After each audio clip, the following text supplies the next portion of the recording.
کچھ حصوں کے بارے میں بتا دیتے ہیں کہ ایک بات یاد رکھیں کہ گائے اور اونٹ کے اندر زیادہ سے زیادہ 7 حصے دار ہو سکتے ہیں، اس سے زیادہ نہیں۔ اگر 8 آدمیوں نے حصہ ملایا تو کسی کی بھی قربانی نہیں ہوگی۔ وجہ اس کی یہ ہے کہ بکرا بکری دمبا دمبی فقط ایک شخص کی طرف سے ہو سکتا ہے، اگر اس میں 2 شریک ہوں گے تو قربانی نہیں ہوگی۔ اور گائے کا ایک حصہ سمجھ لیں کہ بکرے کے برابر ہے، تو اس میں بھی 2 آدمی شریک ہو گئے تو قربانی نہیں ہوگی۔ اونٹ اور گائے میں زیادہ سے زیادہ 7 حصے دار ہو سکتے ہیں، لہٰذا اگر 8 حصے دار ہو گئے، مثال کے طور پہ 8واں ملا لیا گیا، تو آپ یہ دیکھیں کہ ہر حصے میں 2 آدمی شریک ہو جائیں گے، کیونکہ اگر ایک حصہ سب کی طرف سے مان لے تو پھر جو 8واں شریک ہے وہ کسی نہ کسی کے حصے کے ساتھ شریک ہوگا۔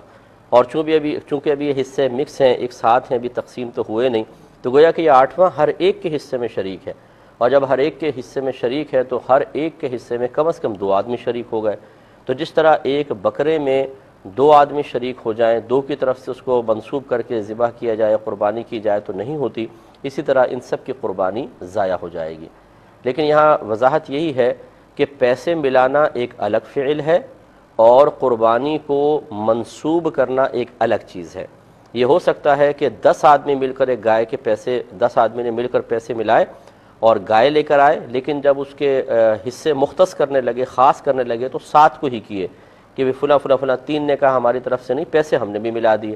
تو پیسے ملانے سے کوئی فرق نہیں پڑتا، اصل میں حصے منسوب کرنا یہ اصل مسئلہ ہوتا ہے۔ تو اگر 2 کی طرف سے یہ کہا کہ بھئی ایک حصہ ہے 2 کی طرف سے، ایک بکرا ان 2 کی طرف سے، یہ ہے منسوب کرنا، اور یہ غلط ہوگا، اس سے پھر قربانی ضائع ہوگی۔ گائے اور اونٹ میں 7 سے زیادہ حصے دار نہیں ہو سکتے، جبکہ بکرا بکری دمبا دمبی میں ایک آدمی کی طرف سے وہ ایک جانور ہوگا۔ اگر 2 آدمی شریک ہو جائیں،